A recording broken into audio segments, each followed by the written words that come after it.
determined by the number of weeks in any given year. Right. So if the year has 52 weeks, 52 contribution. Right, quite It's true. easy to remember that. If it has 53 weeks, 53 Right. contributions. Right? And so that's how we do it. Now back to the sickness benefit. So at 16 to 60, I must have paid 50 contributions. And this is where the insurance nature of the scheme comes into play, where you have to qualify. Thirdly, I must have been in insurable employment. All that means is that the day prior to becoming sick, the self-employed person must have been working, must have, been engaged in his or her job. And then the final one is that I must have made 8 out of 13 contributions. Now, what we do when someone submits a sickness benefit, we count back 13 weeks. And out of the 13 weeks, the person must have been paying for 8. 8 in if you want to put it in monthly, it's 2 months. 2 months. Right? So 2 out of 3 3 months. months. Right? And that is the qualifying condition for this sickness. But it does not necessarily have to be 8 consecutive. No. Because we sometimes you count back have- the whole 13, Right. and out of that whole 13, Right. you must have made 8. 8. Right? It doesn't matter how it comes. Good. And usually we pay the benefit at 70%. That's just for the sick leave aspect of it. Right. Now, there are persons who will have medical care. Right, medical Right, so you claims. may have had a surgery, or you had to do some procedure. Now, those are paid back on a percentage basis. So the first one you talked about is about Sickness. compensation for sick- loss of wages. Yes. Loss yes, of wages, loss right? of wages due to sickness. Right. Right, and so apart from that, the compensation for the loss of wages, we also have the medical care aspect Right. of it, where you can be reimbursed, right, for that, and persons have really, really been enjoying that. Apart from that, if the self-employed person gets a baby, a woman gets a baby, and she's self-employed, she has some sort of business, and during that time, the doctors will say after you get a baby, you need time to recoup. Right. And so during that time, she may not be working, she may Right. not be doing anything. Now, NIS will again fill in there, and we'll pay her for the loss of income, 70% again. But sometimes, people would ask, like a micro entrepreneur, a male person, I'm contributing, I'm the sole breadwinner. My wife gets a baby, she's not entitled. Well, the because she's thing not is, she insured is entitled only to a grant. to a grant. Right, there is what we call a maternity grant, but a lot of the men, they don't claim for it. Right, but Okay. we've been pushing that person should claim for it. It's a maternity grant. Open to all contributors? Yes. Okay. And how right? much is that? It's $3,000. Okay. Right, but that is part of the package, right, of benefits that is available under the maternity category. Okay. Now, if as a woman I would be entitled to the grant, I'll be entitled to my loss of earnings. Right. If I did a CS, well, I'll get the CS medical care for that, and I will get my loss of earnings. Right, but because at this point in time in Guyana, we do not pay paternity benefit. Right. That is why the men, I know when I do trading, this is something that always Right. comes up, right? But there is no loss of income on the man's part. Right, quite true. Right, so if there were loss of income and we were paying the benefit, certainly, I know some countries are paying that type of benefit, but at this point in time, we Good. don't do that. So that's a short-term That's for the benefit. short term. Okay. On the long term, basically, long term is as it says, some of the benefits are paid until 60 or for life. For instance, we have survivors, invalidity, old age. Those are the 3 basic benefits under the long term. Now, old age is as it says, but we sometimes when I'm doing training again, people would say, Ms. Baxter, why y'all don't change it to senior citizen? Senior citizen and not But that old age. benefit is paid at 60. 60. And you need 750 contributions. And that's approximately 15 years of working and contributing to the scheme. That will entitle you to a minimum pension of $19,770. That's the lowest anybody will get as an old age pension from NIS. The maximum is somewhere in the vicinity of $80,000.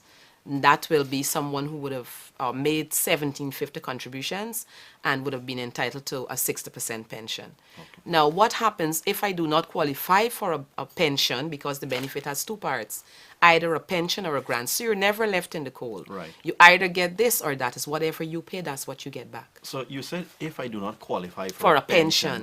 Qualify because of Of what? the contributions. My contribution yes, was less? the 750. You have less than 750. But- you will get a grant. But not far too less.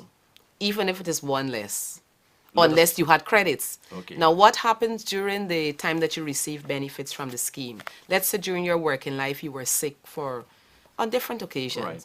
NIS will give you what is called credit for each week that you receive a benefit from the scheme. Okay. So let's say sometime you were sick and you had maybe a month's leave.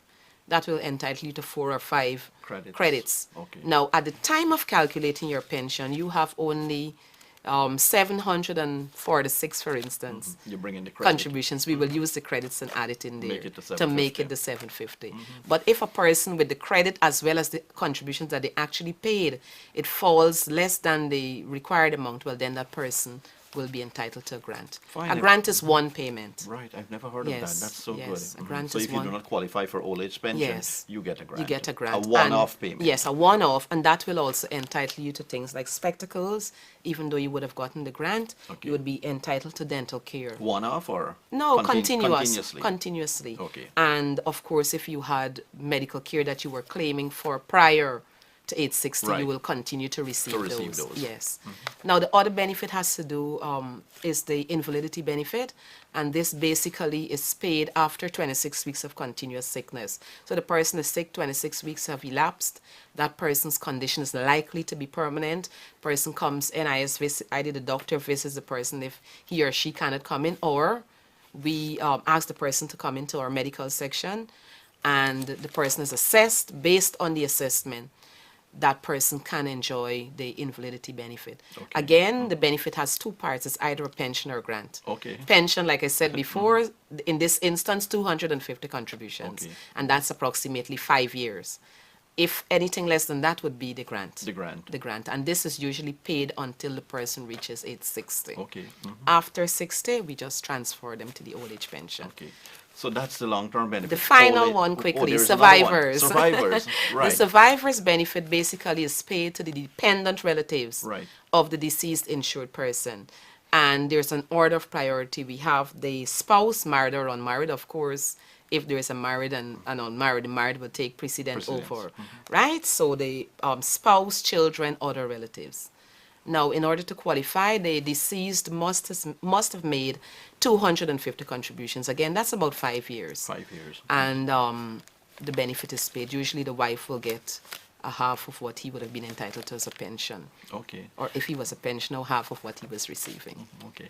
You're watching Grow with IPED, and here I'm chatting with Miss Diane Baxter, who is the Public Relations Officer of the National Insurance Scheme. We've talked of the benefits, short-term benefits, long-term benefits. Yes. What about funeral benefits? Do Yes, we have that? we have the funeral. We call the funeral grant. Okay. That we pay. In order to qualify, the person must have made 50 contributions to the scheme, and that's about a year. Okay. And this benefit can be paid to the insured person, well, after the insured person is dead, or whilst the insured person is alive, if the insured person's spouse Right. dies, that benefit would be paid.